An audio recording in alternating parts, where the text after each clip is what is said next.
Mesdames et messieurs, merci de faire confiance au journal de la ville et tout de suite les sommaires. Lutte contre la vie chère en République démocratique du Congo. Les prix des 9 produits de première nécessité seront revus à la baisse. Il s'agit de maïs, lait, riz importé, volailles, poissons, viande et huile. Il a été décidé de réduire de 50% des droits des douanes. C'est ce qu'a dit le vice-premier ministre, ministre de l'économie nationale, Daniel Mukoko Samba, lors du briefing spécial co-animé avec le ministre de la Communication et Médias, porte-parole du gouvernement. Présentation des résultats des monitoring des violations de droits humains, c'est mardi 13 août par les réseaux de protection de Kinshasa, Reprodev. C'est dans une table ronde organisée au centre Carter. C'est tout pour les sommaires, mesdames et messieurs. Encore une fois, bienvenue dans ce journal. L'ancien ministre du Tourisme Modéron Timba a quitté la prison de Makala. C'est mardi 13 août. Il sera assigné à résidence surveillée.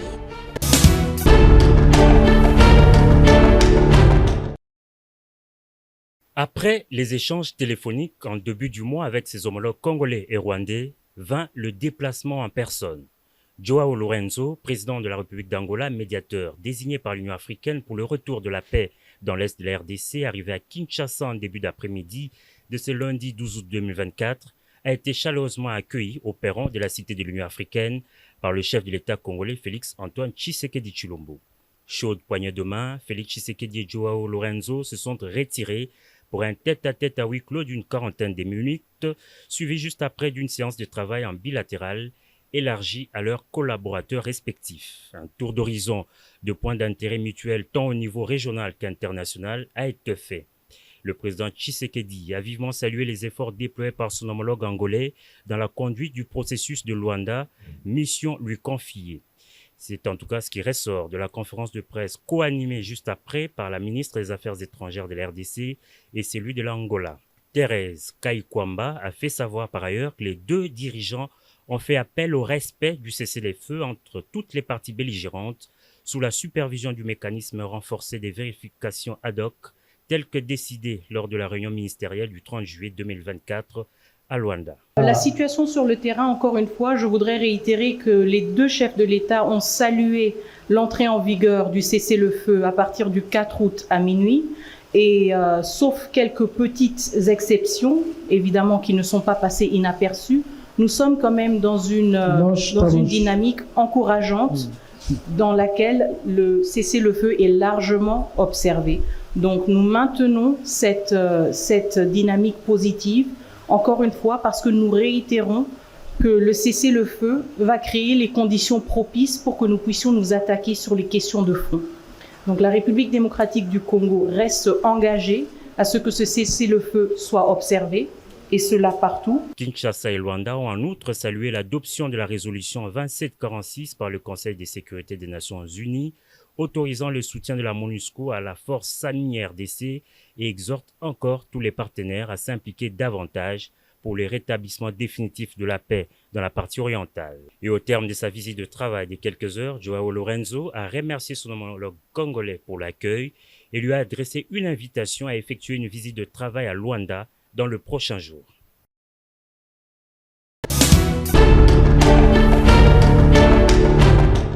Reporté 3 fois en République démocratique du Congo, l'élection du bureau définitif du Sénat a enfin eu lieu ce lundi 12 août 2024. L'honorable sénateur Jean-Michel Samalou Kondé, Premier ministre honoraire et candidat de l'Union sacrée de la Nation, est élu président de la Chambre haute du Parlement avec 84 voix sur 95 voix de suffrage valablement exprimées devant son challenger direct, le patriarche sénateur Jonas Mukamba Kadatanzemba, qui n'a obtenu que 9 voix. José Kalala Wakalala, premier vice-président, Modeste Bahati Lukwebo, deuxième vice-président, Nefertiti Koudiansa, rapporteur, Jean-Claude Baende, rapporteur adjoint, Topin Kabongo Mukengeshayi, questeur, Pascal Omana, questeur adjoint. Avec cette élection, Le bureau définitif du Sénat affiche désormais complet et le président de la Chambre haute du Parlement, Jean-Michel Samalou Kondé, dit placer son mandat à la tête du Sénat sous les signes de l'unité, la paix et la cohésion nationale, selon la vision du chef de l'État Félix-Antoine Tshisekedi Tshilombo.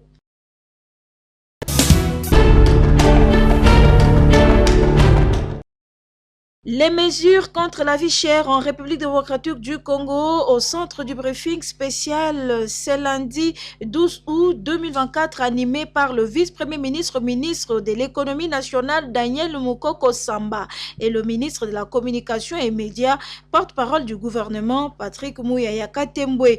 Les deux personnalités ont également évoqué la question sur les spéculateurs qui risquent des sanctions. Aussi, ce que le gouvernement compte faire en faveur des opérateurs économiques vivant dans la partie est du pays. Au sujet des mesures prises contre la vie chère, Daniel Mukoko Samba parle de droits des douanes où il a été décidé de réduire de 50% sur la redevance rémunératoire informatique. Nous parlons des prix des produits de première nécessité. Une bonne partie de ces produits sont importés. Qu'est-ce qui augmente le prix des produits pétroliers? Parce que ce que le gouvernement a décidé de faire, c'est d'agir là où lui peut agir. Il n'est pas question pour le gouvernement d'imposer le prix, mais nous avons regardé ce qui constitue ce prix. Lorsqu'un sac de riz est importé, il coûte ce que l'importateur a payé à son fournisseur. Si vous ajoutez à ce prix le fret maritime, vous ajoutez l'assurance, vous avez la valeur CIF. Et sur cette valeur CIF, c'est les lois de la République, il faut payer les droits d'entrée à l'importation. Mais à part les droits d'entrée à l'importation, ce n'est pas vous qui suivez l'actualité économique que je vais l'apprendre. Ce que le gouvernement voudrait faire pour ces produits, qui sont les produits les plus consommés par les ménages congolais, c'est de dire, moi je vais vous enlever cette brique. Pour cette autre brique, je vais diminuer son coût de 50%. Pour la troisième brique, je vais diminuer son coût de 40%. Tous les autres prélèvements qui ne sont pas prévus dans la structure régulière des prix des biens ou dans les bulletins de liquidation, je vais les supprimer. Et les 9 produits concernés par ces mesures sont la viande, la volaille, le poisson salé, les riz importés, les sucres, les laits en poudre, l'huile végétale et le maïs.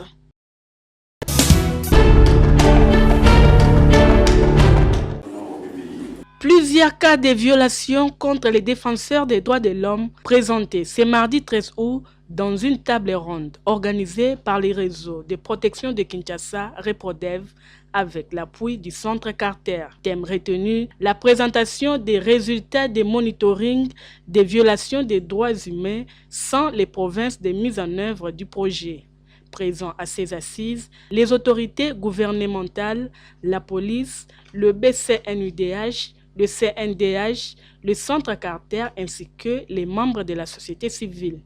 Au cours de ces monitorings, le coordonnateur du Reprodev, Abel Massoudi, a présenté en long et en large les données collectées de 7 réseaux partenaires avec 165 cas de violations à l'égard des défenseurs des droits de l'homme, soit 67 cas à Kinshasa, 55 au Nord Kivu et tant d'autres. Dans ces différentes provinces, ces défenseurs sont touchés par des menaces et arrestations à répétition. Face à ces tableaux sombres, le Reprodev invite les autorités à la réduction de ces violations. La quintessence de notre présence ici, c'est de présenter le rapport condensé des différents réseaux de protection à travers les pays pour faire le plaidoyer auprès des autorités compétentes et afin de pouvoir améliorer les conditions, que ce soit dans les milieux carcéraux, que ce soit dans la procédure judiciaire, voire dans les arrestations arbitraires et toutes ces choses qui ne concourent pas au bien-être social de notre chère population. Ayant besoin des mécanismes de protection, les membres de la société civile recommandent ce qui suit. Au gouvernement de veiller à ce que les entreprises minières respectent scrupuleusement la législation nationale en matière de l'exploitation minière, tout en veillant au respect respect des droits humains dans toutes les opérations.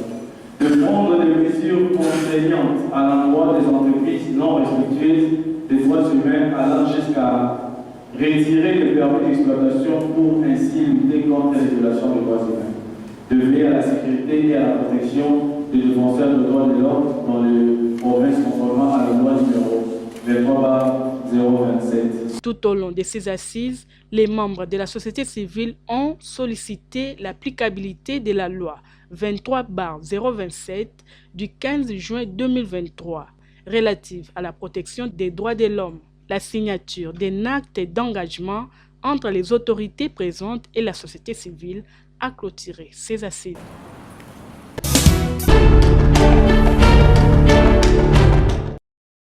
Détournement et corruption, fléau qui ravage la République démocratique du Congo et constitue des sérieux obstacles pour son développement, et c'est malgré l'ensemble des mécanismes mis en place à ce jour pour endiguer ces fléaux. Un phénomène qui ne laisse pas tranquille les consortiums des ONG des droits de l'homme, les mouvements citoyens et Alerte RDC dans une déclaration tenue ce lundi 12 août 2024 à l'issue d'une journée de réflexion organisée au centre CEPAS sous l'initiative du panel des experts de la société civile coordonné par Dieudonné Mouchagaloussa. L'inefficacité actuelle dans la lutte contre ces fléaux résulte du manque de collaboration entre les différents organes mis en place par les autorités dans la lutte contre le détournement des deniers publics. Par conséquent, il est impératif que ces organes travaillent en synergie, leur lutte intestine ne pouvant qu'entraîner un affaiblissement des missions qui leur ont été dévolues et favoriser ainsi les délinquants financiers. L'absence de sanctions en cas de violation des procédures administratives mises en place afin de lutter contre le détournement et la corruption est une faiblesse réelle dans la lutte contre ces fléaux. Et devant ces tristes constats, le consortium des ONG de droits de l'homme recommande à l'Inspection générale des finances, à la Cour des comptes, à l'ALPC et au SENAREF de mutualiser leurs efforts par une synergie ou une concertation dans les actions menées par chaque structure afin de mieux lutter contre le détournement, la corruption et le blanchiment des capitaux. Au gouvernement et au Parlement d'initier une première loi qui va définir un cadre de collaboration entre les différentes structures de lutte contre ces fléaux qui rongent la RDC. De faire adopter une deuxième loi pour rendre pénales certaines violations de procédures administratives telles que les dispositions relatives au marché public, à la surfacturation, au dépassement budgétaire, à l'institutionnalisation du pourcentage des rétrocommissions sur presque tous les engagements et paiements au ministère du Budget et celui des Finances, à la Banque centrale du Congo, etc. La société civile, toujours dans son rôle de dénoncer et alerter sur la délinquance financière en RDC, quel qu'en soit son auteur.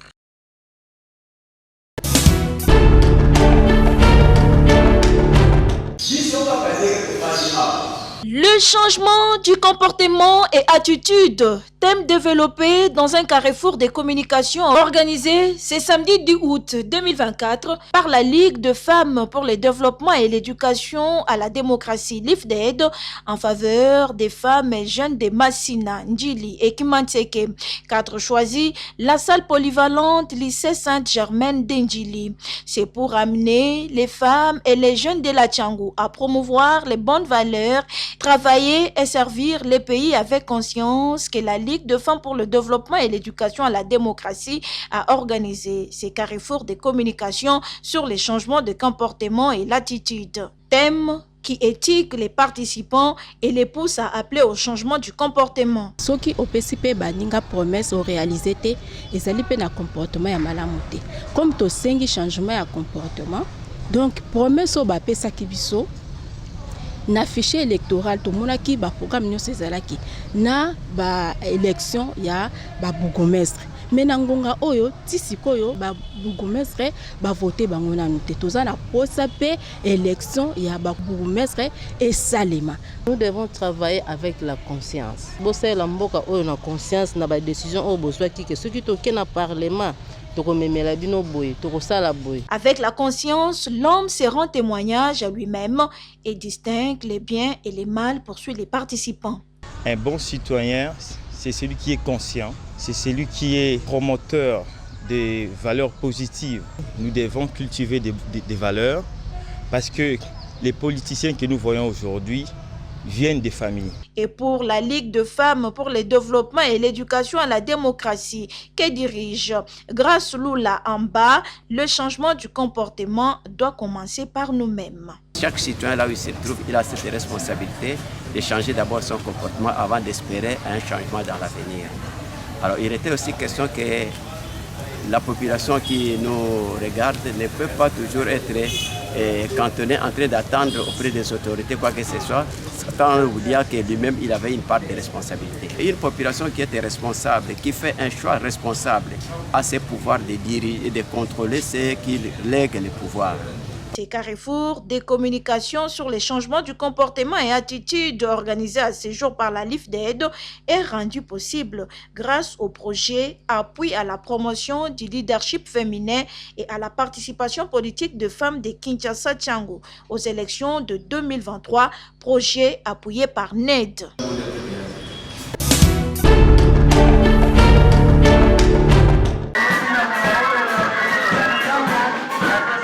Comme à l'accoutumée, chaque 11 août de l'année, les paroisses kimbanguistes procèdent à la cérémonie de la remise des prémices d'Imatondo à travers un culte. Rendez-vous respecté ce dimanche 11 août par la paroisse kimbanguiste de Binzaozone dans la commune d'Ngaliema. Au cours de ces cultes d'Imatondo célébrés ces jours, le révérend pasteur Mawaka Faustin a édifié les fidèles sur le livre de Malachie 3, 6 au 12e verset, aussi sur le livre de Deutéronome, chapitre 5, verset 6 jusqu'au 21e verset. Au pasteur sectionnaire de Binzaozone, révérend Waïta Blaise, de revenir sur l'essence de ces cultes tout en remerciant tous les fidèles kumbanguistes.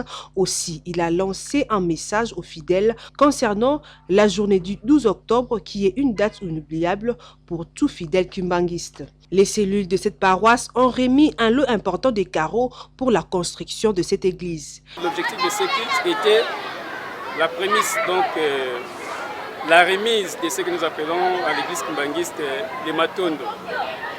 Le culte a été vraiment mouvementé cet après-midi avec l'officiant du jour qui nous a exhorté, qui nous a édifié le révérend Faustin, inspecteur provincial de la province de Nord-Ubangi, avec ces 4 livres qui nous a lu. Vraiment, nous sommes très heureux et nous sommes très vraiment édifiés pour les cultes d'aujourd'hui. Concernant les derniers mots, je peux dire que je remercie sincèrement tous les fidèles de la paroisse kimbanguiste de l'Ozone en particulier, ainsi que tous les fidèles de la commune d'Ngaliem, ainsi que notre pasteur communal, le révérend Kambutu Kina. Donc, nous sommes déterminés, nous, fidèles kimbanguistes de la paroisse de l'Ozone, pour la rencontre du 12 octobre.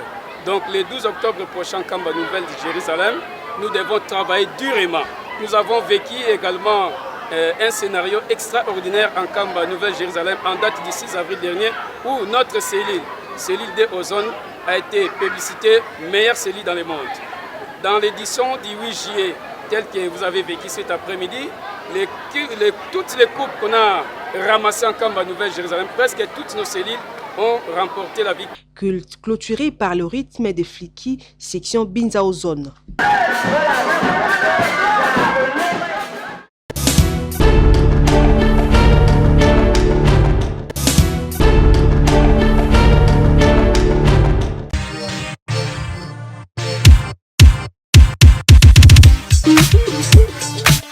Quinoises et quinoises, vous qui aimez vous habiller classe et chic lors de vos événements, voici pour vous une seule adresse, boutique d'habillement Bedelium.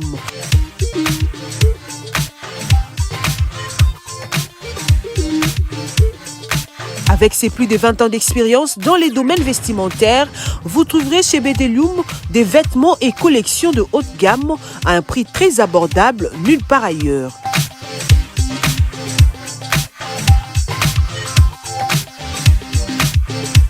des robes soirées, costumes pour hommes, cravates, chaussures hommes et femmes, des montres, ceintures, des pantalons tissus et jeans de très bonne qualité pour vous rendre sublime.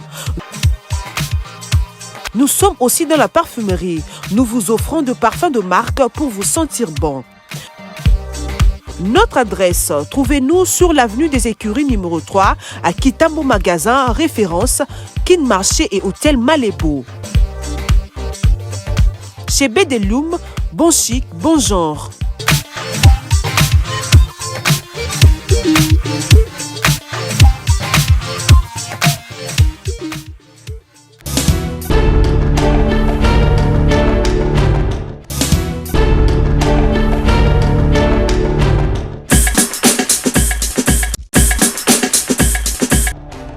Nous sommes arrivés à la fin de ce journal de la ville, mesdames et messieurs. Merci de l'avoir suivi. Le prochain rendez-vous est fixé pour